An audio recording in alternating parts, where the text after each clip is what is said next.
Mazmur 103 ayat 1 sampai ayat yang kedua.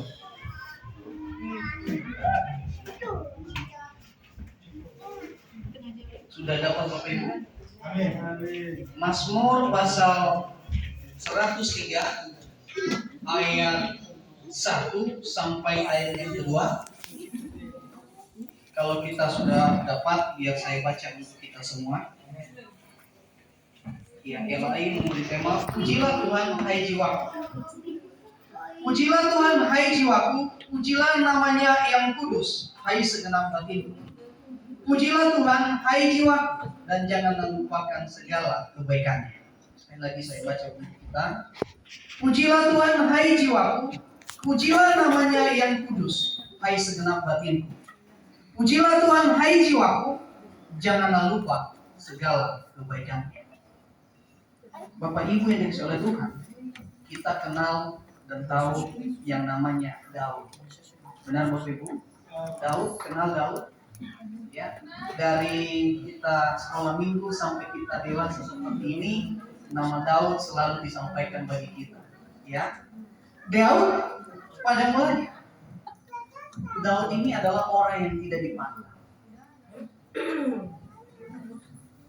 orang yang tidak berguna, bahkan pun orang tuanya pun tidak menganggapnya lagi anak, mengenalnya. Bahkan ketika mau ditanya anaknya, mana lagi anaknya, dia tidak tahu anaknya ternyata masih ada di hutan di sana yang namanya Daud. Bapak Ibu yang dikasihi oleh Tuhan, nilai seseorang bukan nilainya diukur dengan tingginya seseorang, pendeknya seseorang, kayanya seseorang, miskinnya seseorang. Tetapi nilai seseorang diukur bagaimana dia bersyukur akan kehadiran Tuhan di dalam hidupnya. Amin. Hidup kita bisa kita berguna bukan karena apa yang kita kerjakan, bukan karena apa bisnis yang kita sudah jalankan, bukan karena pelayanan yang kita lakukan, tetapi bagaimana kita mensyukuri apa yang Tuhan berikan. Jadi kita lihat di sini Daud, kehidupan Daud sebelumnya tidak dipandang Bapak Ibu. Ya. Bayangkan Bapak Ibu, orang yang hidup di hutan, kerjanya sehari-hari hanya ketemu dengan domba, ya, ketemu dengan rumput dan binatang-binatang buas. Jadi raja tiba-tiba Bapak Ibu. Kalau zaman kita sekarang karena di sini tidak ada hutan, kita ibaratkan itu orang yang ada di tengah-tengah laut di sana. Pak Febri sudah menikmati bagaimana hidup di laut. Kita juga yang hidup di laut, Pak. Kita orang pesisir. Ya. Kalau kita di tengah-tengah laut itu antara hidup dan mati, ya. Apalagi kapal Pak Gembala di Pulau Telu di sana, ya, kapal kecil-kecil Bapak Ibu. Yang mau berapa tahun itu Pak Gembala? Satu kapal itu paling 1,5 tahun. Paling 1,5 tahun. Tetapi kalau perahunya Bapak Ibu, kadang-kadang orang-orang di pulaunya Penggembala itu tidak pakai lampu kiri kanan. Pilihnya, apa namanya perahunya. Jadi perahunya kayak itu, kayak batang kelapa yang lurus begitu aja. Jadi kalau ada angin, ya goyang-goyang begini Bapak Ibu. Itu nasib-nasiban. Kalau keseimbangannya pas, mantap hidupnya. Tetapi kalau keseimbangannya tidak pas, antara hidup dan mati, buaya sudah menantikan, hiu sudah menantikan Bapak Ibu. Jadi di sini Bapak Ibu bahwa Daud juga pernah mengalami hal demikian. Hidup di hutan tidak enak Bapak Ibu. Sedang tidur, mungkin lewat yang namanya ular. Ya. Bagi kami yang sudah pelayanan di Kalimantan sudah merasakan Bapak Ibu bagaimana hidup di tidur di pohon. Bagaimana sudah pernah bagaimana ya? Perjalanan kita ke dalam, ya tidak bisa kita sampai ke perumahan-perumahan jemaat, tetapi hidup kita coba dulu bersandar di pohon, kita tidur dulu di situ. Karena apa Bapak Ibu? Kalau kita tidur di bawah pasti banyak binatang. Tetapi kalau kita tidur di pohon, paling ular doang yang lewat di punggung kita. Tetapi Daud bukan hanya sekedar lewat Bapak Ibu. Dia hidup di sana. Dia besar di sana. Di ayat firman Tuhan ini, dia melihat kebaikan Tuhan di dalam hidupnya. Selama ini, dia ternyata lupa kebaikan Tuhan. Dari orang yang tidak dipandang menjadi orang yang besar. Dari orang kecil menjadi raja. Ini bukan sesuatu hal yang gampang, Bapak Ibu. Tetapi itu bisa terjadi karena Tuhan ada dalam hidup. Amin. Amin. Di sini dikatakan bahwa di ayat 1. Hai jiwaku. Artinya, hai jiwaku. Dia membangunkan roh di dalam hidup. Artinya, engkau tubuhku sadar. Engkau hidupku sadar. Bahwa apa yang engkau punya sekarang adalah milik Tuhan. Bapak Ibu yang dikasihi Tuhan. Kadang semalam saya review tentang perjalanan kehidupan saya. Memang perjalanan manusia ini ketika belum dapat pekerjaan, ya, berdoanya itu kayak lagi baca mantra. Nah, Bapak Ibu, mungkin saya doang ya, Bapak Ibu nggak pernah begitu. Ketika kita tidak ada pekerjaan, ketika kita ekonomi kita sudah mau sekarat, kita lihat piring di dapur tidak ada lagi isi, Bapak Ibu, mulut kita kayak Pak Dukung lagi baca mantra, berdoanya minta ampun. Benar ya? Mungkin saya doang, Bapak Ibu nggak pernah mengalami begitu, Bapak Ibu. Nggak pernah mengalami, saya doang. Kayak Baduk pun baca mantra, ya ampun, bibirnya itu kalau bisa setiap detik, setiap menit begini terus berdoa, memohon kepada Tuhan supaya dapat pekerjaan. Ketika Tuhan kabulkan pekerjaanmu, Tuhan berikan pekerjaan yang terbaik bagimu, mulutmu bukan begitu lagi, Bapak Ibu. Bahkan ketika suamimu, istrimu bilang kepadamu, mari kita berdoa, bentar dulu, lihat dulu bisnis di handphone ini, lebih penting. Mbak Dukung tadi tidak ada lagi, Bapak Ibu. Di sini, Bapak Ibu, Daud berkata kepada jiwanya, hai jiwaku, jangan apa yang saya dapat ini berasal dari si iblis. Hai jemaat GBI Donga, setan pun bisa memberikan berkat. Hati-hati. Amin. Setan pun bisa memberikan anak. Iblis pun bisa ibadah. Bagaimana hidup kita? Kalau kita andalkan sekarang pekerjaan kita, apa yang kita miliki, kita sombong di hadapan Tuhan. Coba kedua hidup kita. Jangan-jangan apa yang kita dapat hari-hari ini, iblis yang memberikan. Supaya engkau jauh dari hadapan Tuhan. Katakan kepada jiwamu seperti Daud. Hai jiwaku, engkau bangun. Hai jiwaku, engkau sadar bahwa semua yang kau punya adalah milik Tuhan. Semalam kami rapat di sini Bapak Ibu sampai jam 11 baru mulai. Bahkan mau menuju setengah 12, ya, sampai Ibu Lina baca mantra itu ya. Sampai mana Ibu Isi? Sampai Ibu Isi matanya sudah merah banget. Kenapa? Tetapi itu bisa dilakukan karena kita sadar hidup kita ini untuk kemuliaan Tuhan. Bapak Ibu, dari pagi saya dari setengah 7 saya ke Cingkareng balik, Bapak Ibu. Jam 8 saya sampai jam 9 bagaimana ya? Saya terlambat semalam untuk ikut rapat. Padahal kita udah basah-basah. Tapi itu semua buat kemajuan kita di sini, Bapak Ibu. Di sini dikatakan oleh Daud, hai jiwaku, jangan waktuku ini saya pakai untuk yang tidak baik. Daud berkata, pujilah namanya yang kudus. Artinya bahwa dia memuliakan Tuhan di dalam hidupnya lebih kudus. Amin, Bapak Ibu. Amin. Ketika kita sadar, kenapa tadi saya memberikan tema ini bagi kita? Jangan menjadi manusia yang pura-pura lupa kebaikan Tuhan. Ketika kita dapat pekerjaan baik, ketika kita diberkati Tuhan, kita lupa-lupa, Bapak Ibu. Kita tanya sama istri anak kita, hari apa hari ini ya? Hari Minggu, Pi. Hari Minggu ya. baru siap-siap pakai keluar. Begitu juga istri, kayaknya hari apa hari ini ya? Suaminya katakan, ini hari Minggu. Oh, hari Minggu. Saya kayaknya lupa hari. Bapak Ibu yang disayang Tuhan, jangan kita lupa kebaikan Tuhan. Amin.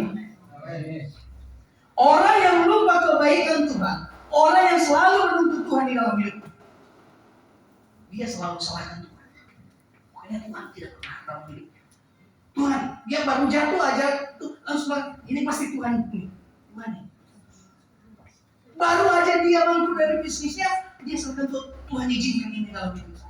Bapak Ibu yang disayang Tuhan.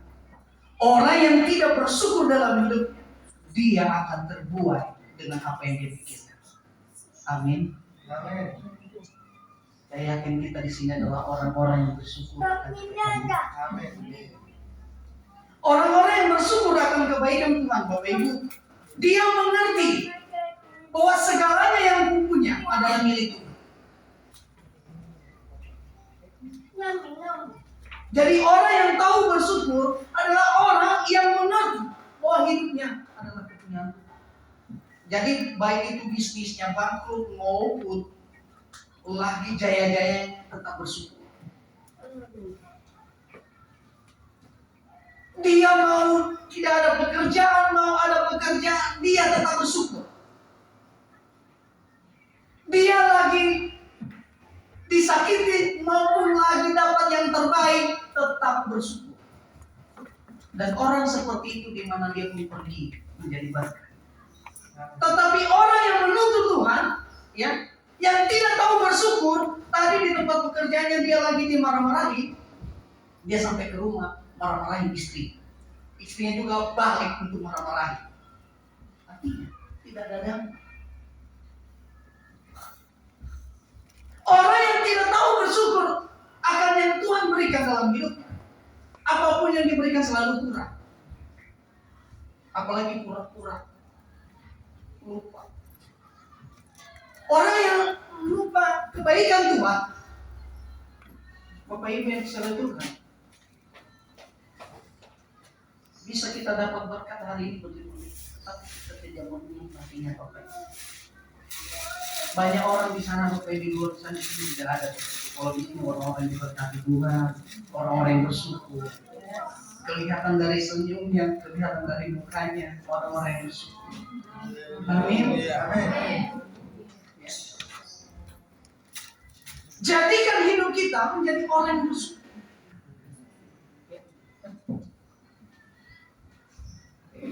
Kenapa tadi saya bilang iblis pun bisa memberikan berkat bagi kita? Hati-hati.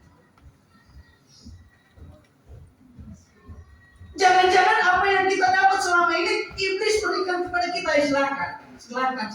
Tetapi apa yang kita miliki itu tidak kita menikmatinya.